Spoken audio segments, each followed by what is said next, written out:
Hi, மீன் குழம்பு செய்ய போகிறேன். அதுக்கு முக்கியமான பொருட்கள் மீன் கழுவி குழம்புக்கு எடுத்து வச்சுருக்கேன். அதுக்கப்புறம் ஒரு பெரிய பல்லாரினா போதும், சின்னது தான் 2. சின்ன வெங்காயம்னா இன்னும் பெஸ்ட்டு. இந்த மாதிரி அரிஞ்சு வச்சுக்கிட்டுருக்கேன். ஒரு 3 தக்காளி, சின்ன சின்னதாக இருந்ததுனால 3, நல்லா பெருசு. இது நான் மிக்சியில் போட்டு ஒரு சுற்றி வச்சுருவேன். ஏன்னா வதங்குறதுக்கு ரொம்ப நேரம் ஆகுது, அதனால் வேண்டி இப்போ எப்பவுமே அப்படி தான் பண்ணுறது. அப்புறம் புளி பாருங்கள், இந்த அளவுக்கு புளி கொஞ்சம் வெது வெந்நீரில் போட்டு ஊற வைப்பேன்.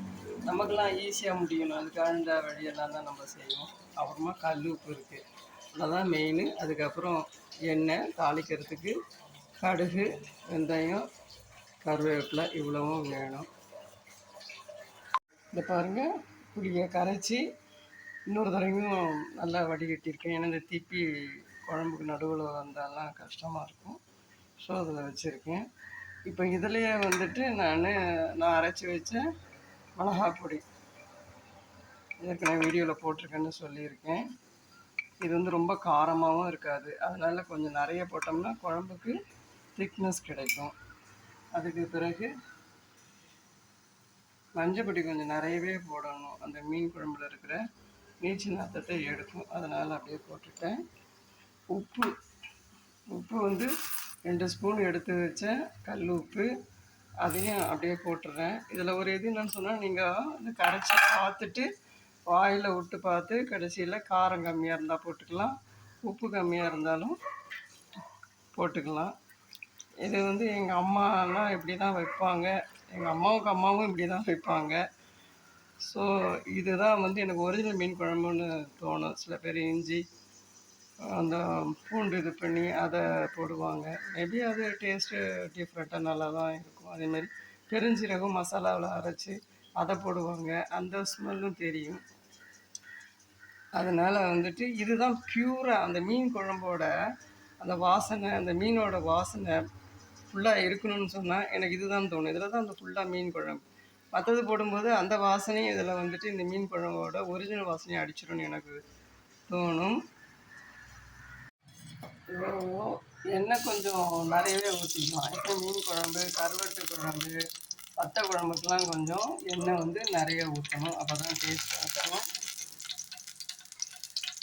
மற்ற நீங்கள் சாம்பார், பருப்பு குழம்புலாம் வைக்கும்போதெல்லாம் கொஞ்சம் தாளிக்கிறதுக்கு மட்டும் கொஞ்சோண்டு எண்ணெய் ஊற்றினா போதும். பட் இதிலலாம் அவ்வளோ ஊற்றினா தான் நல்லா டேஸ்ட்டாக இருக்கும். இப்போ எண்ணெய் காஞ்சிட்டுன்னு சொன்ன உடனே நான் எல்லாமே ஒன்றா கூட போட்டுருவேன். வெந்தயம், கடுகு, இதெல்லாம் பொரியட்டும். கடுகு பொரிஞ்சிருச்சு. இப்போ வெங்காயம் போடுறேன். எல்லாம் ப்ராப்பராக செய்யும் பொழுது தான் அந்த டேஸ்ட் இது இருக்கும். வெங்காயம் செவந்த உடனே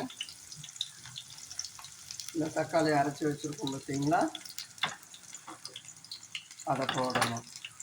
பாருங்கள், தக்காளி இந்த அளவுக்கு நல்லா செவக்க வதங்கணும். தக்காளியும் வெங்காயமும் எடுத்தோம் போட்டேன் அப்படின்னு சொல்லி லைட்டாக வதக்கினாலும் அந்த டேஸ்ட்டு கிடைக்காது. நல்லா செவக்கு எடுக்கணும்.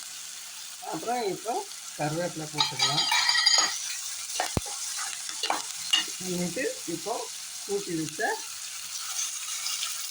குழம்ப ஊற்றிடலாம். இது ஒரு கொதி வந்தோடனே நான் மீனை போட்டுருவேன். குழம்பு கொதிக்க ஆரம்பிச்சிருச்சு. இந்த ஸ்டேஜில் குழம்புக்குன்னு எடுத்து வச்ச மீன் மண்டை, கொஞ்சம் ஒரு மாதிரி முள் உள்ளது, அது எல்லாமே பிரித்து குழம்புக்குன்னு சொல்லி வச்சு அதை போட்டுடலாம். இப்போ இதை போட்டு குழம்பு நல்லா சுண்டணும். எங்கள் ஹஸ்பண்ட் சொல்லுவாங்க, குழம்பு எடுத்து ஊற்றினா மீன் குழம்பு அந்த குழம்பு கரண்டியில் ஒட்டணும், ஊற்றின பிறகு கரண்டியில் ஒட்டணும், அதுதான் நல்ல குழம்புன்னு சொல்லுவாங்க. எல்லாம் முடித்த பிறகு கரண்டியில் நம்ம எடுத்து பார்ப்போம் ஒட்டுதான்னு சொல்லிட்டு. குழம்பு கொதிச்சு முடிஞ்சிருச்சு. கரண்டியில் ஒட்டுதான்னு பார்ப்போமா, ஓரளவுக்கு ஒட்டுது. சில கரண்டியில் அப்படியே நல்லா ஒட்டும். அது குழம்பு பாருங்கள், நல்லா திக்காகிட்டு. சில தண்ணியாக வைப்பாங்க, அதில் ஒன்றுமே இருக்காதுன்னு எனக்கு தோணும். ஓகே, இந்த ஸ்டேஜில் ஆஃப் பண்ணிடுவோம்.